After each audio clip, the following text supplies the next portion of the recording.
কেউ যদি ইসলামী জ্ঞান চর্চার ধারাটা সম্পর্কে একটা ধারণা পেতে চায়, তার উচিত হচ্ছে কোনো না কোনো মাদ্রাসা। যদি কাউকে জাজ করতে হয় তাহলে হয়তো ওইখানে এসে বা সামনে থেকে জেনে তারপরে হচ্ছে জাজ করাটা বেটার।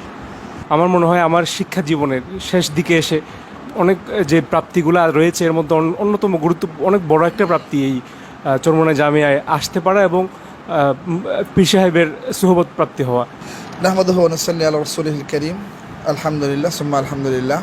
আজকে আমাদের চরমোনাই জামিয়া ভালো কিছু মেহমান পেয়েছি, যারা ঢাকা বিশ্ববিদ্যালয়ে বর্তমানে অধ্যয়নরত।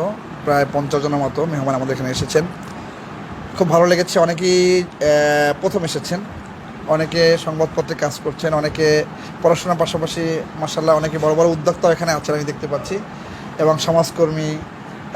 তাছাড়া মাশাআল্লাহ এদের প্রত্যেকেরই ভালো ভালো কিছু অবদান আছে, এবং এই সফরটি অত্যন্ত আমার কাছে খুব ভালো লেগেছে। এই জন্য বিশেষ করে জামালউদ্দিন খালিদ ভাইকে আমি ধন্যবাদ দেবো, এবং আমাদের যারা দায়িত্বশীল আছেন তাদেরকে ধন্যবাদ দেবো যে একটা সেতুবন্ধন তৈরি করে, এটা খুবই জরুরি।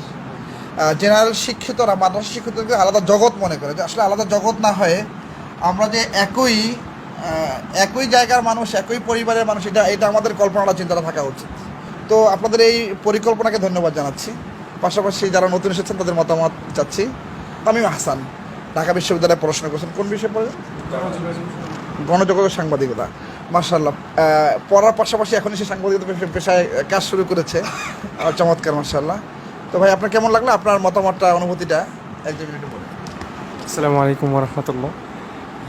আমি চরমোনাই জামিয়া সম্পর্কে বেশ আগেই কিছুটা শুনেছি, তবে যতটুকু শুনেছি তখনই আপ্লুত ছিলাম। আসার পরে যে পরিবেশ, যে আতিথেয়তা দেখেছি, এটা আসলে অনেক বিয়ন্ড মাই ইমাজিনেশন, আমার কল্পনারও স্রেফ বাইরে। আমি বলতেই আবেগী হয়ে যাচ্ছি অনেক বেশি। আর আমাদের মুতাহিম সাহেব, রইস মাওলানা রেজাউল করিম সাহেব আমাদেরকে সময় দিয়েছেন। তার মতো এত বড় ব্যক্তিত্বের বিনয় আমাদেরকে অনেক বেশি মুগ্ধ করেছে। আমাদেরকে তিনি দোয়া দিয়েছেন, এটা আমাদের জন্য অনেক বড় প্রাপ্তি। আমার মনে হয় আমার শিক্ষা জীবনের শেষ দিকে এসে অনেক যে প্রাপ্তিগুলো রয়েছে এর মধ্যে অন্যতম অনেক বড় একটা প্রাপ্তি এই চরমোনাই জামিয়ায় আসতে পারা এবং পীর সাহেবের সুহবত প্রাপ্তি হওয়া। আমি আহ্বান করব সকলকে, যারা চরমোনাই সম্পর্কে যারা আগ্রহ রাখেন, তারা এটলিস্ট এই ক্যাম্পাসটা একটু দেখে যাবেন এবং এখানকার বরকত হাসিলের জন্য আপনারা অবশ্যই চেষ্টা করবেন। আসসালামু আলাইকুম। আসসালাম কবির রিফাত। আরেক ভাই আছেন, আপনি কিন্তু চরমোনাই প্রথম আসছেন। আপনাদের সবাই কোথায়? রাজশাহীতে। তো মাশাআল্লাহ, নতুন পরিবেশে দেখলেন, কেমন লাগলো আপনাকে চরমোনাই? আলহামদুলিল্লাহ। এখানে আসলে আসার আগে আমি এর আগে কখনো কোথাও যাই নাই, কোনো মাদ্রাসা সম্পর্কে আইডিয়াই ছিল না। বাট এখানে এসে আসলে মাদ্রাসার সম্পর্ক যে আইডিয়া, এটা অ্যাকচুয়ালি কিছুটা হলো আমার জ্ঞানকে আর একটু বিস্তৃত করছে। অনেক ওয়াচ দেখছি আগে, বাট আসলে অনলাইনে আমরা একভাবে আসলে দেখি জিনিসগুলো, যেমন যদি সত্যি কথা বলি, আসলে সামহাউ একটা নেগেটিভ টাইপের হয়তো একটা ছিল আমাদের, দৃষ্টিভঙ্গি ছিল। এটা আমি আসলে মিথ্যা কথা বলতেছি না। অ্যাকচুয়ালি ধরেন আমরা যারা সায়েন্স বা অত এইসব জানি না, তাদের খুবই নেগেটিভ একটা ছিল কি, যে যেহেতু ইনি আলেম একটু জোর দিয়ে কথা বলে বা অনেক সময় অনেকভাবেই কথা বলে।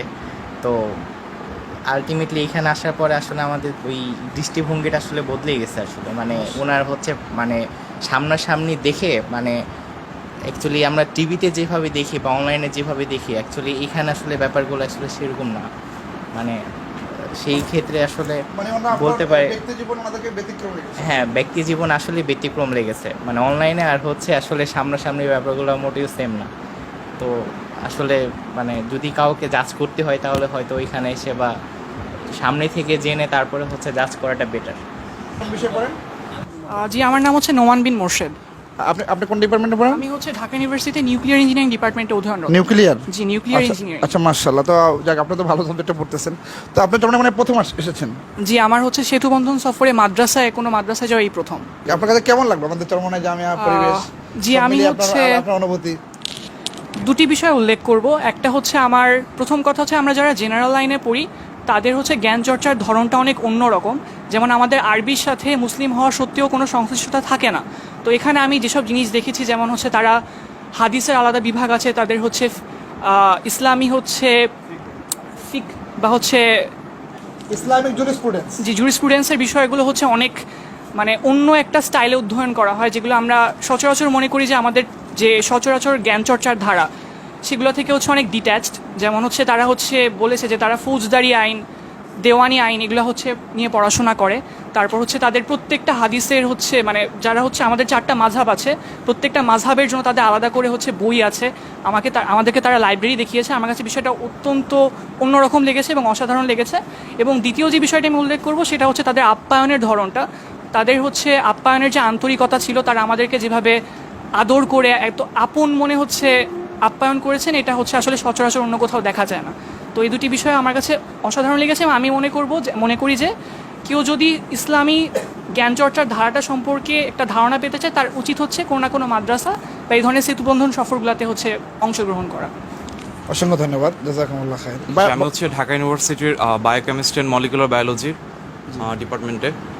তো আমি এর আগে হচ্ছে যে সেতুবন্ধন সফর 1 এবং 2 যেগুলো আমাদের চট্টগ্রাম এবং সিলেটে, তো ওই দুটাই গিয়েছিলাম আর কি।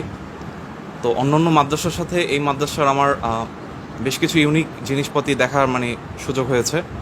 তার মধ্যে একটা হচ্ছে যে এখানকার 2টা ওয়েতে এখানে আসা যায়, একটা হচ্ছে নৌপথ আর একটা হচ্ছে সড়কপথ। তো আমরা জানতাম যে চরমোনাই মানে পেপার পত্রিকায় বা টিভিতে দেখেছি যে চরমোনাই বক্তৃতা দিচ্ছে বা বাইতুল মোকাররম থেকে প্রতি শুক্রবার আমরা দেখতাম যে মিছিল বের হচ্ছে, বাট চরমোনাইটা আসলে কোথায় কোন জায়গায় এটা কখনো আর কি জানি না আর কি। তো এখানে আসার পর দেখলাম যে এটা পুরো একটা ইউনিয়নে হচ্ছে চরমোনাই। এটা জানতাম যে শুধু মানে মাদ্রাসার নামটা হচ্ছে চরমোনাই, বাট এটা যে বরিশালে একটা জায়গার নাম এটা মানে জানা ছিল না। এবং এখানে মানে পুরো একটা আলাদা মানে বলতে গেলে একটা আলাদা রাষ্ট্রের মতো মনে হলো যে সব কিছু ওয়েল ডেকোরেটেড।